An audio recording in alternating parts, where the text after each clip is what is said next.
L'épisode de cette semaine vous est présenté par Service Pelletier-Gosselin. Comme à l'habitude, nos amis qui font du support d'association au BNL, regroupement professionnel, donc tout ce qui est support administratif pour une organisation qui n'a peut-être pas de permanence, mais qui a besoin d'assurer le service à ses différents membres.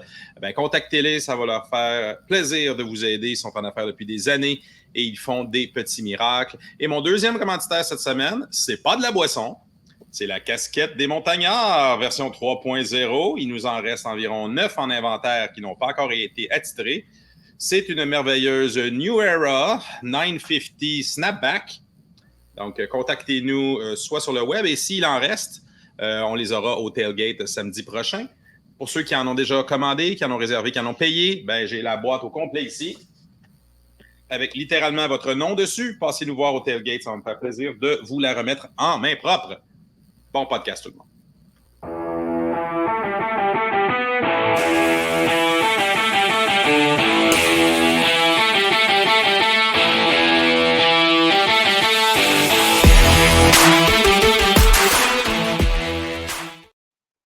Wow, c'est comme si le générique avait manqué de souffle, en tout cas de mon côté.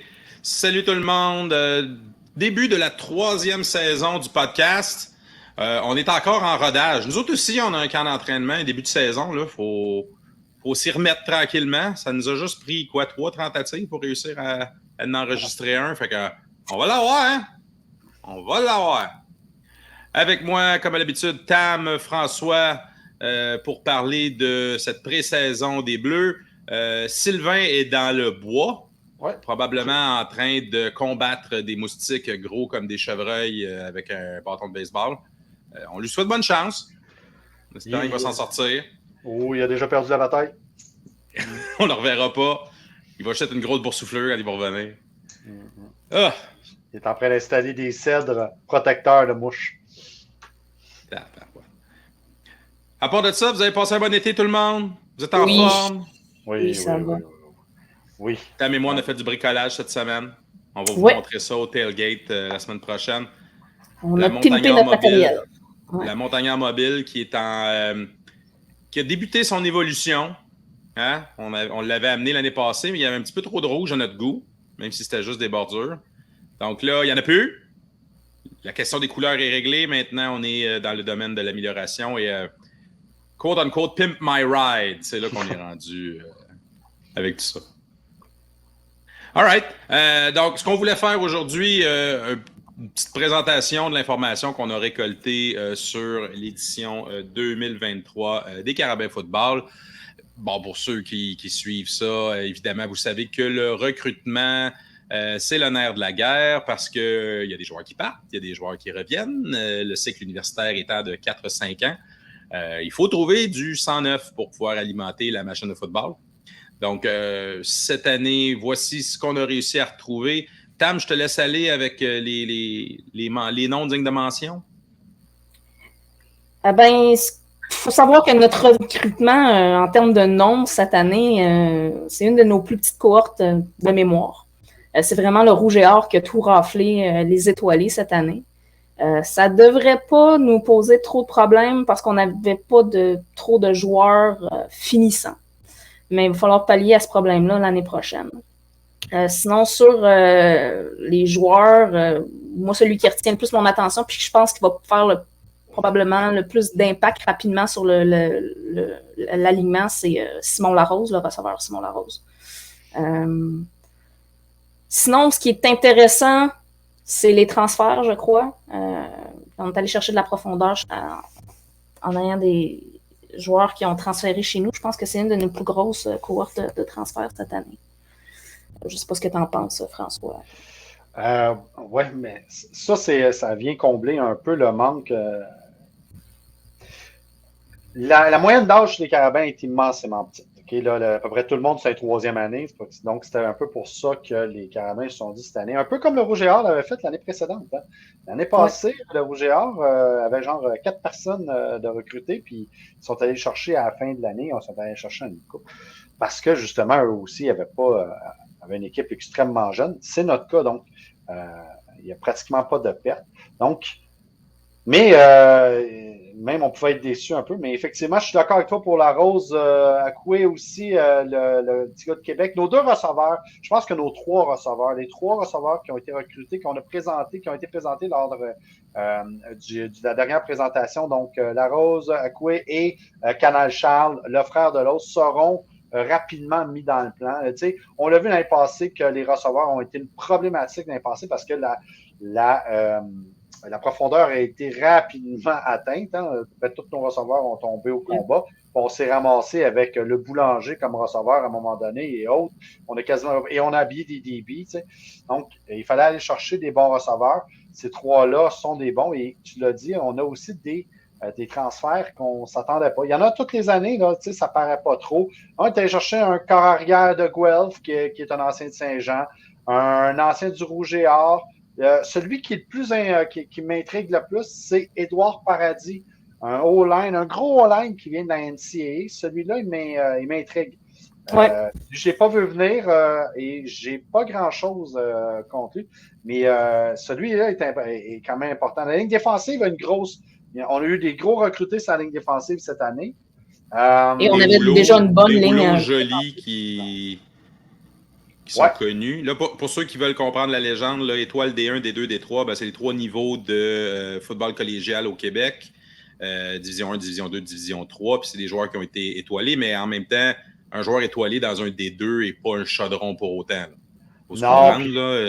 Non, puis Tam, tu le disais, on avait quand même une bonne D-line, mais on en a beaucoup qui quittent. On en a qui étaient. Oui, mais c'était le poste qu'on avait le plus de profondeur, puis que tout le monde sur le line-up l'année passée aurait pu être habillé. Oui, puis on vient de rajouter. Totalement, puis on vient rajouter des monstres. Chapdelaine, qui va avoir du ballon vraiment rapidement, et les 2 Français, parce que là, on ne le voit pas, là, mais. On a une cohorte de Français. Les Carabins sont rendus comme les bureaux d'SPG, envahis de Français. Le transfert de Bishop chez le receveur, c'est un Français aussi. Oui. Quentin, et c'est pas Quentin, c'est Quentin Joly est un Français, Salif est un Français. Ces 2-là ont eu des impacts rapidement sur une défensive. On devrait les voir. C'est les Bleus, putain, c'est les Bleus. Alors du coup, les cousins, ils sont là. Voilà. Ah ouais, beaucoup du coup. Et une autre. Vas-y. Vas-y, fini. En plus, il y a Timothée Bourgard, qui est aussi un autre Français. Et il y en a plusieurs, à vrai dire, Lucas Bertrand. Plusieurs. Je veux juste un dernier mot, je te laisse porteur de ballon qui a été problématique dans les dernières années, qui a été problématique dans les passées. Mais on va le voir plus tard. Quand tu te mets à les regarder, on a beaucoup d'étoilés. On a été chercher des étoiles encore. Le meilleur porteur de ballon de Division 3 et le meilleur porteur de ballon de Division 2. Moi, Louis, c'est pour moi le meilleur porteur de ballon l'année passée au collégial, même si c'est un diplôme. Jamal? Ouais. Louis. Ouais, qui était avec Louis. Hansik, je pense. Oui, exactement, avec Hansik. Et ça fait quelques années qu'on ramasse les porteurs de ballon dans Hansik. Lui, il a été sur l'équipe d'étoiles 2021 et 2022. On attend beaucoup de bonnes choses de lui. Donc, ça, c'est notre recrutement. Pas le plus gros, pas le plus spectaculaire. Mais ce qui est intéressant aussi, c'est le retour de certains recrutés 2022 qui n'étaient pas en uniforme l'année dernière, que soit qui sont restés au collégial une année de plus, mais qui ont quand même décidé de venir au Carabin avec Villarson, Joseph, puis Pilote. Ouais. Qui étaient des recrutés que j'avais hâte de voir l'année dernière, mais qui n'étaient pas présents au camp l'année dernière. J'ai hâte de voir où ça va mener tout ça. Seul petit bémol de ce recrutement-là, c'est au poste de corps arrière et au poste de demi-défensif. On a quand même quelques demi-défensifs. Aucune étoile. Le Rouge et Or a passé à gratte sur tous les étoilés du Québec en demi-défensif. Nous, ça va être un poste qui va être à combler avec le départ des dernières années de Saint-Cyr et de Bruno. Donc, mais surtout, corps arrière. Corps arrière, ça, c'est des départs. Mais corps arrière, on a des gens, mais il faut quelqu'un pour prendre la relève de. C'est là qu'on va voir l'évolution de ces jeunes-là. Ouais. On s'entend qu'avec Parce que- Sénécal en place, ce que tu cherches, c'est un second. C'est pas évident à trouver, un second. Puis, il faut dire, l'année passée, moi, perso, je trouve que les autres corps arrière, on ne les a nullement testés. On ne leur a pas fait lancer le ballon. Ben, On tu les a vois fait courir tout le temps ou presque. Tu peux pas évaluer un corps arrière dans cette situation de jeu-là. T'as raison, mais Canal Charles a eu lancé 2 ballons puis il y a eu 2 interceptions. Fait que, tu sais, à un moment donné, puis je sais qu'on leur donne pas les meilleurs spots, mais l'année passée, en plus, ils lançaient à du monde qui avait jamais attrapé de ballon. C'était pas la meilleure. L'année passée, ils n'étaient pas dans les meilleures dispositions pour se faire valoir. Disons ça pour là.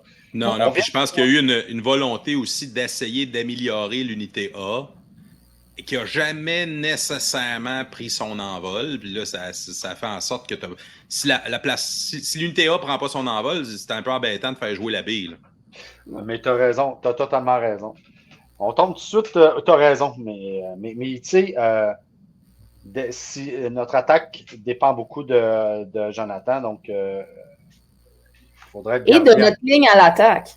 Notre ligne à l'attaque, ça a pris 5-6 matchs avant qu'il y ait une cohésion réelle parce qu'il y avait beaucoup de nouveaux joueurs. Ouais. Parlons de ce qui, historiquement, faisait toujours des très, très, très, très, très bonnes cotes d'écoute et des cotes de lecture sur mes posts sur Aller les Bleus. Les Missing in Action. Donc, qui sont les joueurs qui ne reviennent pas et quelles sont les surprises? Historiquement, les Carabins ont toujours une mauvaise historique parce qu'ils perdent tout le temps de grands joueurs ou de grosses recrues qu'on s'attendait à ce qui arrivent pour des recrues des deuxième année, des troisième années qui finalement ne viennent pas. Là, tu as une bonne liste. Quelques surprises dans cette liste, Tam. Ben, Tommy Gunn. Tommy Gunn, la plus grosse des surprises. Oui, parce qu'on s'entend que le mieux cardinal, Paquette-Brisson, c'était déjà annoncé qu'il était finissant. Les derniers matchs de la saison, on les a remerciés puis tout ça. On a eu notre. Non, c'est ça. Ouais. On a aussi Xavier Thibault qui était notre transfert NCAA de l'année passée. On s'entendait, moi je m'attendais à ce qu'il joue une saison, peut-être 2. Peut-être que il est rendu dans son cursus, le football ne lui permettait plus de faire les 2. J'avais pas remarqué que lui avait quitté. J'ai vu qu'il y avait un nouveau numéro 89, donc. Ça me fait mal au cœur, ce que tu es en train de me dire là. J'ai trop de doutes. Je vais aller te second-guesser, Tam, parce que celle-là, je ne l'ai pas vu, puis ça me ferait vraiment mal. Mais sinon, comment. Mais bébé au lieu, là, ça s'est-tu confirmé, ça, qu'il ne revenait pas? Oui. Il y a eu des rumeurs d'un bord puis de l'autre à un moment donné. Moi, je savais je me doutais qu'il ne revenait pas à cause de l'âge. Mais. Malheureusement, Tam, je dois confirmer. Je confirme que notre ami Xavier ne sera pas de retour. Ouais. Donc, Tommy Gunn et Xavier, c'est 2 grosses pertes sur la D-line, donc 2 immenses pertes. Mais en même temps, on a de la profondeur là, je ne m'inquiète pas trop de ça. Tu as raison, mais ça pour moi, c'est des missing in action que j'ai pas vu, qu'on ne s'attendait pas. Thomas Diane Bélanger, lui, c'était une recrue qui avait beaucoup de potentiel, qui a finalement jamais joué. Mais qui n'a pas été habillé l'année dernière. Oui, c'est une étoile Division 2 d'Édouard Montpetit. Puis le John Abbott, Nasser, qui est un projet. Là. Sur la ligne offensive, tu as Hood qui est revenu l'année passée, qu'on ne s'attendait pas, qui a terminé ses études. Juste pour bien comprendre la légende, Tam, l'Astérix, c'est... Ils n'ont pas été habillés l'année passée. Ils n'ont même pas été habillés l'année passée. Donc, c'est des joueurs qu'on a entendu parler, mais qu'on n'a pas tellement vus. Ouais. Fait que dans l'ensemble des positions, ça va. Là, porteur de ballon, il va y avoir quelqu'un qu'il va falloir qu'il prenne le lead avec le départ de Bertrand Beaulieu. Je pense que ça va amener peut-être une dynamique autre. Mais les O-line, il y a quand même des départs importants. Là. Sévigny, je me suis mis à regarder les départs de recrues. Beaucoup de recrues de Grasset n'ont jamais fait. On en recrute une chier là, de Grasset, là, puis qui font pas l'équipe. Sévigny qui ne fait pas l'équipe. Parenteau qui s'en va après pas longtemps. Moi, je pense que c'est les blessures commotion. Là. Je spécule. Là, parce qu'il y a beaucoup de chance. Michael Beauchamp, qui était une étoile aussi qu'on s'attendait. Frédéric. C'est ça, c'est pas la liste officielle, c'est ce que j'ai entendu pour avoir des retours, certains départs, parce qu'il y a des situations académiques et autres qui vont peut-être se régler. Je sais, on a des joueurs qui ont popé up sur notre line-up l'année passée avec les blessures, comme Ranger. On a eu Joseph qui est revenu sur notre line-up l'année passée alors qu'il n'était pas en début de saison. Je vais voir ce que ça va donner. On est d'accord, mais ce qu'on avait là-dessus, c'était finalement les gens qui ne sont pas listés sur la liste officielle du camp d'entraînement présent. Ouais. Donc, parlant de liste, voici ce qu'on a devant nous. Donc, Tam, tu as fait un travail important de classer tout ce beau monde, à la fois par catégorie, par position. Avec l'info qu'on a, on n'a pas été au camp non plus, donc il nous manque peut-être du monde, on a peut-être du monde en trop. L'Astérix, c'est encore une fois des joueurs qu'on n'a pas vus l'année passée. Évidemment, toutes les recrues et transferts, ça fait le cas. Mais il y a quelques joueurs qui sont là depuis plusieurs années qu'on n'a juste pas vus. Exactement. Sur une formation de 90 à 100 joueurs, tu en as tout le temps une vingtaine qui sont pas habillés dans 20 à 25 qui sont pas habillés dans une saison aussi. Ce qui fait qu'on a une ligne offensive qui a quelques années dans le corps. Mais comme Thibaut Zimmer, il a transféré de Sherbrooke l'année passée. On ne l'a pas vu en uniforme l'année dernière. J'ai hâte de voir ce qu'il va apporter. Il a quand même une certaine expérience avant ça avec Sherbrooke. Là, ça se pose la question, qui sera les partants de cette ligne-là? Levac, c'est même pas une question. Après, tu as l'évêque Galant qui avait un beau potentiel. Tu vas avoir Diouf la chance. Oui, Diouf la chance, ça c'est sûr, à peu près sûr. Après, ça va se battre entre plusieurs, là, mais tu sais, c'est encore. Il y a toujours des blessures. Il y a toujours des blessures, ça c'est inévitable. Corps arrière, là, tu en as une couple. Là. Donc, qui va prendre la deuxième position? L'année passée, ça s'est partagé. Au départ, c'était Canal Charles, mais après, ça a été rapidement à Louis Archambault. Puis après coup, on leur faisait même plus faire des sneaks. C'était Heineken ou Legault qui les faisait. Là, il y a Tam, est-ce que tu sais, Cassati, là, qui vient de. Il vient de où, lui? Guelph. Est-ce qu'il a joué? Ou c'était. Il est éligible dès le premier match. Donc, il n'a même pas été habillé. Non, je pense qu'il était blessé l'année dernière. OK. Là, c'est juste pour voir. Problème de corps arrière l'année passée. Est-ce que c'est vraiment un joueur qui s'amène pour ajouter. Pour être un second ou c'est juste de la profondeur? Pour moi, c'est une assurance. Ouais, c'est ça. Pour moi, c'est une assurance. Ça va être il va être dans le combat pour le deuxième ou le troisième poste de corps arrière. Non, mais ça, on s'entend. Le premier, c'est. Excuse-moi, il y a un style qui ressemble plus à celui de Jonathan, contrairement à Karim Charles, qui est un champion. Mais Jonathan est en place jusqu'au jour où il ne sera plus capable. C'est à peu près aussi simple que ça. C'est son corps qui va décider. Là. S'il se protège, ça va bien aller. Pour moi, la position la plus intéressante, c'est porteur de ballon.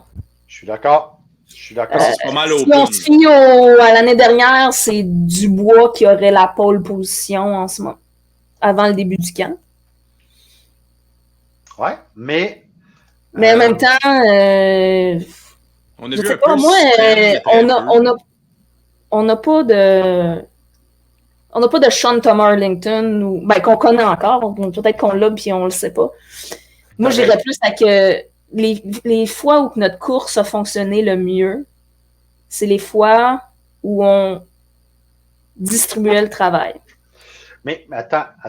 Oui, tu as raison. Mais dans cette liste-là, Tam, là, tu te retrouves à avoir 4 étoiles Division 3, 1 étoile Division 2 et surtout tu as 1 étoile Division 1. Rémi Lambert, qui l'an passé n'a pas été habillé, pratiquement. Il était blessé au 3e match, je crois. Exactement. Lui a le potentiel d'être un numéro 1. Il y en a plusieurs qui ont le potentiel d'être numéro 1, mais je dis juste qu'en lumière de ce qui s'est passé l'année passée, il n'y a personne qui a pris la pole position pour ce poste-là. Vraiment. Et celui qui pourrait venir mêler les cartes, c'est Merton Théogène. Qui a été redshirté l'année passée. étudiant des HEC, qui a été dans un prep school aux États-Unis. Lui, il serait du calibre parmi les meilleurs. Là. Si lui peut, et on le sait qu'il va jouer, en tout cas, on le sait qu'il est de retour avec l'équipe. Lui pourrait être le wild card en maudit dans notre histoire. Mais moi, je n'exclurais pas Louis de l'équation. Non, c'est ça que j'allais dire. Hein. Ce qui est bizarre, tu vois, là, à l'affût, c'était un joueur que j'attendais beaucoup. Keita est un joueur que j'attendais beaucoup. Tu sais, il y en a plusieurs là-dedans là, qui ont le potentiel d'exploser. Les divisions 3 ont besoin d'avoir 1 an ou 2 souvent pour pouvoir s'habituer à la vitesse du jeu. Mais 1 an dans l'entourage de l'équipe. Et on va voir c'est qui a travaillé le plus dans l'entre-saison aussi, non? Ouais. Puis l'année passée, il ne faut pas oublier le vrai gros problème de la course, c'était la ligne offensive. Ben oui, on en revient toujours à ça. Là. On en revient toujours à ça. Puis la petite course au centre, à un moment donné, il va falloir qu'on en revienne. Puis, et c'est plate à dire, là, maintenant qu'on a pu Bertrand Beaulieu, j'ai l'impression qu'on ne sera plus obligé de le faire jouer. Il nous a aidé beaucoup, Bertrand. Là. Il a été extraordinaire pendant les dernières années, mais l'année passée, je sentais qu'il y avait plus de difficultés. Puis c'est comme si le fait qu'il était avec les Carabins l'année passée, on ne se permettait pas d'essayer les autres. C'est l'impression que ça donnait constamment, puis que ça l'ouvrait pas. Il a quand même gagné joueur par excellence à sa position. Mais ça montre à quel point le RSEQ était faible niveau course. Mais je reviens à ce que je disais tantôt par rapport au corps arrière, par rapport à l'unité A. On a eu une attaque qui, sans nécessairement pas être capable de bouger le ballon, était pas capable de finir. Il n'était pas capable de finir. Donc, l'unité A, on n'était pas assez confiant pour pouvoir embarquer le backup. Puis c'était vrai pour toutes les positions. Fait qu'on essayait de faire fonctionner l'unité A. Mais il y a eu tellement de blessures aussi que les options étaient très, très limitées. Là. À certains moments, c'était plus difficile. Absolument. On n'a pas de profondeur chez les porteurs de ballon. Ouellette a été habillé comme un porteur de ballon. Il y a eu combien de blessés exactement? Mais tu sais, l'année passée, tout le monde a touché au ballon parce que tout le monde a été blessé à un moment donné. Là, tu sais. Je ne me souviens pas combien de joueurs différents ont été habillés. Je sais que j'ai 78 en tête, mais je me trompe peut-être. J'ai exactement le même chiffre, puis il me semble que c'est ce que Marco avait dit. C'est comme ça n'a aucun sens.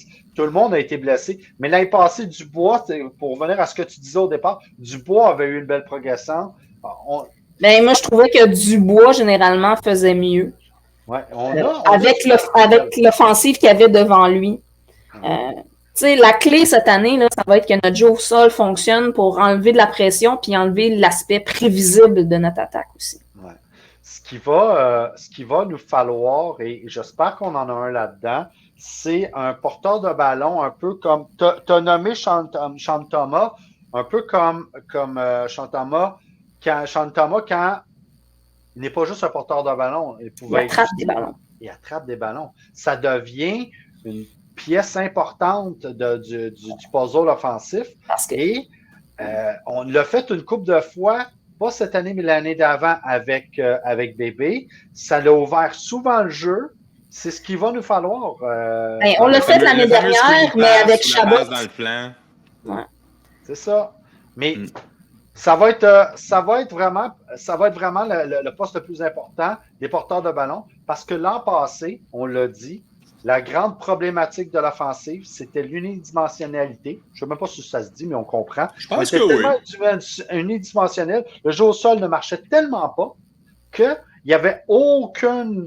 La ligne, les défenses, ça ne préoccupait même pas de ça. Donc, nos receveurs ont eu la toute difficulté du monde. Parlant de receveurs, ça aussi, c'est c'est ça, là. On a eu beaucoup de blessés. Ouais. Et tout le monde a vu du terrain, donc tout le monde a pris de l'expérience, ce qui est intéressant. Absolument. Et on en parlait, je me souviens d'avoir soulevé le problème, si je peux dire, l'année passée en disant, OK, maintenant, qui qu'on n'habille plus? Tu sais, parce que l'année passée, ils sont mis à jouer bien, puis quand ils sont mis à revenir, tu dis, OK, mais qui j'enlève? Là, dans cette gang-là, t'as Dosso que tu peux pas enlever, t'as Chabot que tu peux pas enlever. Tu sais, Dudley Jones qui est rendu la vedette de l'équipe. Dudley Jones qui a très bien fait. Ben oui. Le Langlais, avant qu'il se blesse, puis même après qu'il s'est blessé, était excellent. Le Bourgeon, oubliez ça, le Bourgeon, c'est pas enlevable de là. Puis tu as quand même Logo qui est très bon. Heineken, Logo et Heineken, à cause de leur grandeur, est-ce que tu peux te permettre de ne pas les habiller? Riopel, qui est une bougie dans l'image. Après, là, on tombe dans d'autres. Mais je te dirais, François, ça, là, c'est un heureux problème qui va très certainement se régler par lui-même. Malheureusement. Surtout avec notre calendrier cette année, qu'on ait cette profondeur-là, à cette position-là, avec le corps arrière qu'on a. Ouais. Moi, j'ai bien hâte de voir la semaine qu'on va se parler, là, qu'on va faire un post-mortem de game, qu'on va faire « Ah! Ils ont été obligés de couper du monde qui aurait pu jouer. » J'ai hâte de voir cette journée-là. Tu me le diras quand ça se produira. C'est probablement la position qui va avoir le plus de monde. Surpris, là. Ouais. Mais le pire, c'est que je ne vous ai même pas parlé encore de Muganda. Puis je vous rappelle que c'est supposé être notre receveur numéro 1 avec Simon Larose. Simon Larose. Là, en plus, on ne parle pas des recrues encore. Larose, avez-vous vu le numéro de Larose? 88, ton préféré. Le nouveau 88. Le nouveau 88. Je vous le dis. Il est-tu vite? Celui qui va leur 88 Special? Ah oui, avant. Ah oui. Le 88 Special rendu célèbre par Michael Davidson? Ouais. Sauf qu'il est plus grand. Son format est il est un peu plus petit que LM, par exemple. Là, mais il a des bonnes mains, il est rapide. Celui qui va être impressionnant, je vous le dis, Canal Charles, lui, c'est un monstre. Il est gros. Et je me souviens que Gab le comparait à Sibazou. Là, j'avoue que... C'est juste une question, là, bien sérieusement. Si Rakim fait une passe à Ralph, c'est-tu un canal famille? Oh! Même ça marche. Okay. All right. Commence à se faire tard, là. Hey, on va-tu sur la défensive? Oui. Yes. On va essayer d'aller... Une des surprises, moi, je pensais qu'il lui restait plus d'éligibilité, c'est le retour de Germain. Le cousin Germain, oui. Oui. Hart est encore là, Fontenard, c'est ça, par la ligne défensive. Ça aussi, on a vu l'année passée qu'il y avait beaucoup de profondeur, mais quand tu regardes ça, c'est que là, on se retrouve avec beaucoup de jeunes quand même. Et Montembeau devrait avoir un poste plus important cette année. Ils l'ont habillé, je pense, 1 ou 2 fois seulement l'année passée, alors qu'il était très, très solide. Ouais, avec Ojo. Avec Ojo. Là, qui va être là? T'as Parr qui, à mon avis, est le plus gros dans cette gang-là, qui risque d'être le nose tackle. Aussi. Ah oui, mais tu sais, on a plein de... C'est intriguant, Nsaka. C'est intriguant, puis on n'a pas parlé des Français, tous les nouveaux. La ligne défensive... mais moi, ce que j'aimais l'année dernière de la ligne défensive, c'est qu'on avait le 1-2 punch, là. C'est qu'on avait... Ouais. Il y avait tout le temps du mouvement. C'était généralement jamais les 4 mains qui étaient sur le jeu. Est-ce qu'on va pouvoir se permettre de faire encore ça avec le départ de Tommy Gunn, Xavier Thibault et Moi, je crois que oui, mais on verra. C'est à eux de prouver qu'ils ne méritent pas de temps de jeu, qu'ils méritent du temps de jeu. Présentement, je pense encore qu'on a une ligne défensive d'étoiles. Secondaire, beaucoup moins de profondeur qu'on a déjà eu. Cousin Germain, qui est là encore. On a encore tous nos éléments clés, sauf Rodrigue. Oui. Mais il y a un Dubois qui est parti, par exemple. Qui semble. J'ai pas eu de confirmation de la chose, mais... Mais par contre, les gros, là, cette année, Messiaen, Farinaccio, Boulian, Lessard devrait stepper up aussi, là, après des saisons de blessures. C'est Lessard qui devrait en faire voir du terrain. Ouais. Mais moi, Boulian aussi, qui était un partant dès le départ à son année recrue. Avant de se blesser. Ils vont se partager avec Nicky, là, ça va se bousculer. Mais c'est les postes le plus particulier en défensive, c'est demi-défensif. Donc, on se retrouve à avoir des génies en arrière, Lagacé et Saint-Cyr. Mais après coup, c'est beaucoup de nouveaux. Et j'ai aucune idée. T'as Roy, là, sort pas Roy de l'équation. Non, puis en plus, il est de retour. Suite à sa blessure, lui, il va être partant. Mais qui va être le maraudeur partant? J'ai aucune idée. Je sais pas, c'est la position que même l'année passée, par moment, on s'est fait manger. Tu sais. Ouais. Donc là, Mais dans l'ensemble, ils ont bien fait, mais il y a du questionnement. C'est essentiellement le même groupe.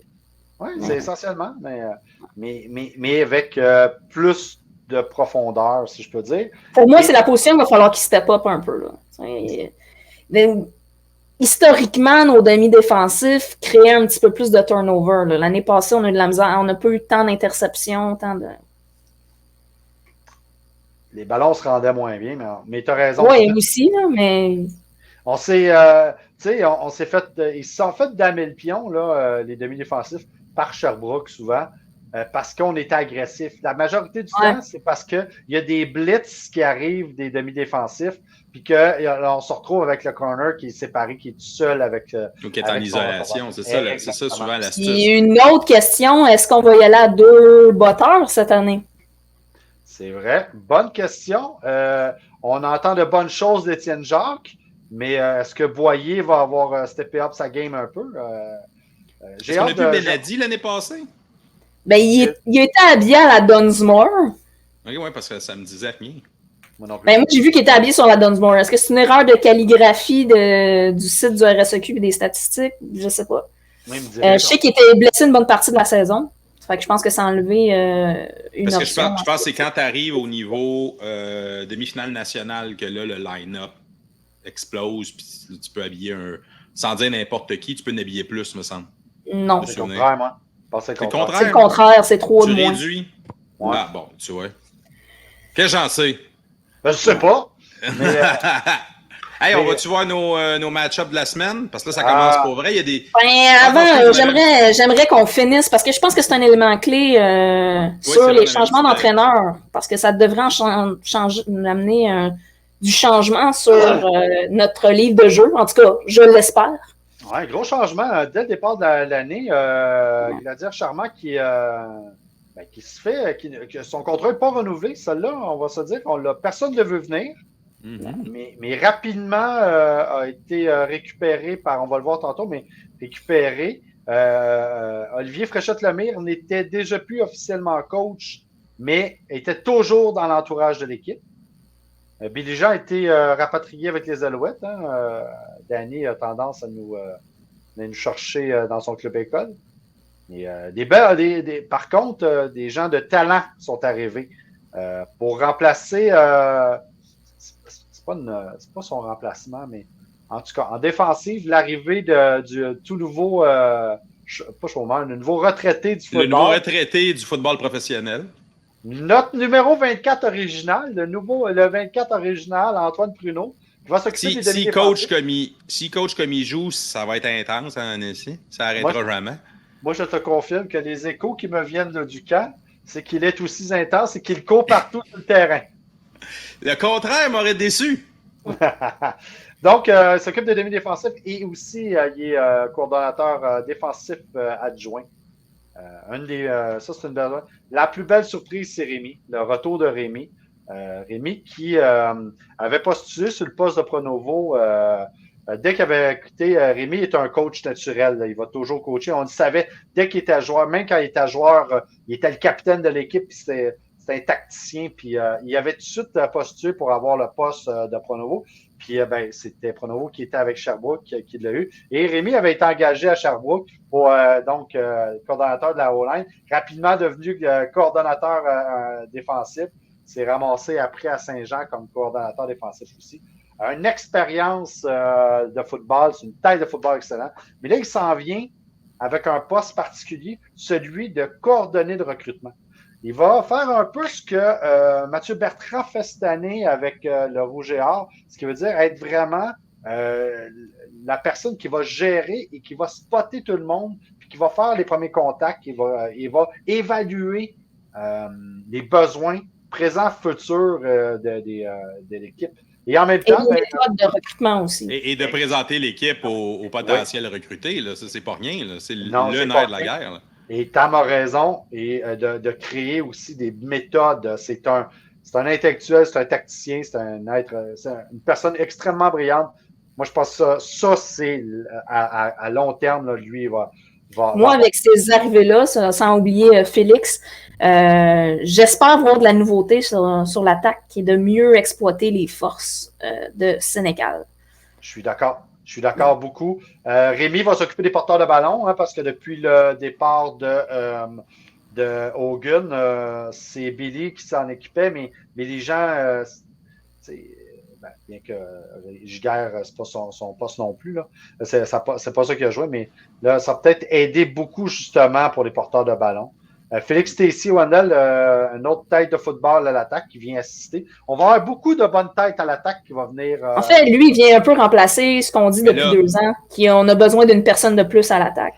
Ouais. Et là, j'ai une question bien importante pour finir sur les entraîneurs. Avec le départ de coach Charmant, là, c'est qui va avoir la job de nous écouter? Pour être sûr qu'on ne dit pas de niaiser. Bonne question. Hein? C'est lequel là, qui a pogné ce contrat-là?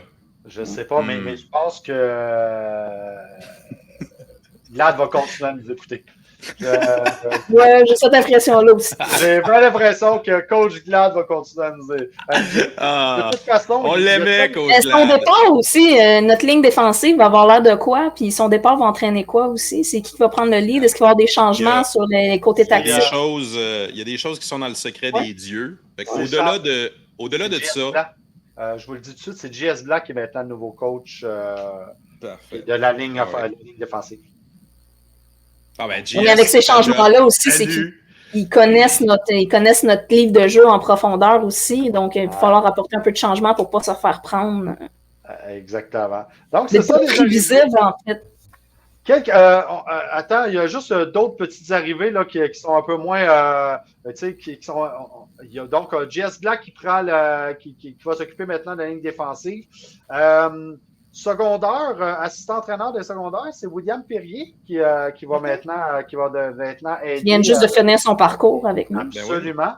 Celui qui était Gustave Sylvestre a été l'assistant-entraîneur de la ligne offensive, a été remplacé par un autre ancien carabin, François Bessette, qui prend maintenant, qui va avoir cette tâche. Et on a un nouveau physiothérapeute qui s'est joint à l'équipe après avoir fait son stage en physiothérapie avec les Carabins. Jean-Christophe Labrec, autre ancien capitaine de la O9. Il y a beaucoup de bleu dans le personnel d'entraîneur maintenant. Ok, oui. Avec les années, c'est à peu près normal que ça reste dans la famille, là. Pas se plaindre ça dépend des équipes. Chaque équipe a une philosophie différente versus ça. Si on prend le line-up de Concordia, tu as un peu de monde de partout. Oui, mais tu sais, je pense aussi que leur corps de c'est leur connexion, leur philosophie. Un peu plus éclectique, vient d'un peu plus partout. Fait que c'est peut-être moins évident de les garder dans l'entourage de l'équipe. Là. Mais tu sais, le changement d'entraîneur... On va y aller rapidement parce qu'on est déjà rendu loin dans le temps. Donc, les changements d'entraîneur, il y a eu beaucoup de changements partout, sauf le Rouge et Or, mais ce qui va amener, je crois, du renouvellement, parce que si on regarde, il y a mais c'est McGill, je pense, qui a été viré... il y a 2-3 équipes qui ont des nouveaux corps de conseillers à l'attaque ou de coordonnateurs à l'attaque, donc ça devrait amener des changements chez l'offensive de plusieurs équipes. Savoir à quel point ils vont être capables de l'implémenter rapidement, ça reste à voir. Mais le sort de Glaude puis de Francesco, c'est quand même assez gros. Ouais. Donc, Yossi Pierre, l'ancien carabin, Kenny Charles aussi, qui prennent des postes.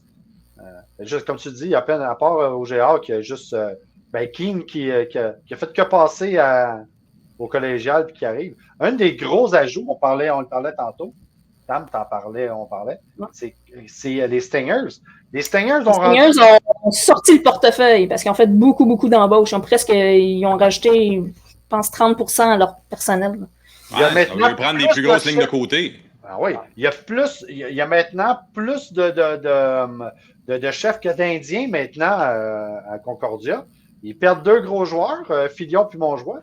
Et Chris, ils ont été chercher Polo. Ils ont signé Fréchette Lemire avec Glad, Martin L'Apostole, Chapdelaine, c'est pas rien. Mais non, c'est pas rien. là, tu te demandes, mais ça va être qui? Puis ils ont signé aussi le coach d'Édouard Montpetit. Nicolas. Mais là, tu te dis, il y a tellement de coachs que qui va parler? Justin, vas-tu vouloir rester deuxième? Ben pour moi, c'est l'équipe la plus intrigante sur le changement de. Si ça pogne, ils peuvent être très surprenants. Si la mayonnaise pogne, ça peut être super intéressant à court terme. À long terme, je sais pas. Année après année, c'est tout le temps ça. Il y a tout le temps des moves un peu exotiques. Puis on attend toujours de voir chez les joueurs, chez les entraîneurs, pas tant. Ça ou autre chose. Il y a tout le temps quelque chose. Si c'est pas les joueurs, c'est pas les coachs, des fois c'est l'uniforme. On sait jamais. C'est Concordia. C'est bizarre. Hey, là, on va aller voir nos matchs. Juste terminer sur Sherbrooke avec l'arrivée de Picard dans la ligne offensive. Mais on fait un podcast sur 2 semaines.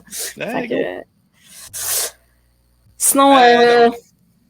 Oui, donc cette semaine, c'est vraiment. Il y a certaines équipes qui, au cours de la fin de semaine, vont avoir des matchs hors concours. Je crois que McGill joue contre Queens. Nous, on n'en a pas.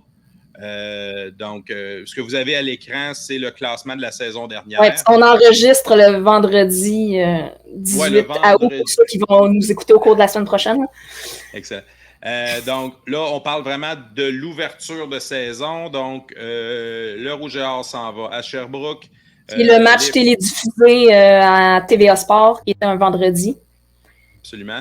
Et McGill traverse la montagne pour revenir au Sepsum. On revient à la maison, ça va faire du bien.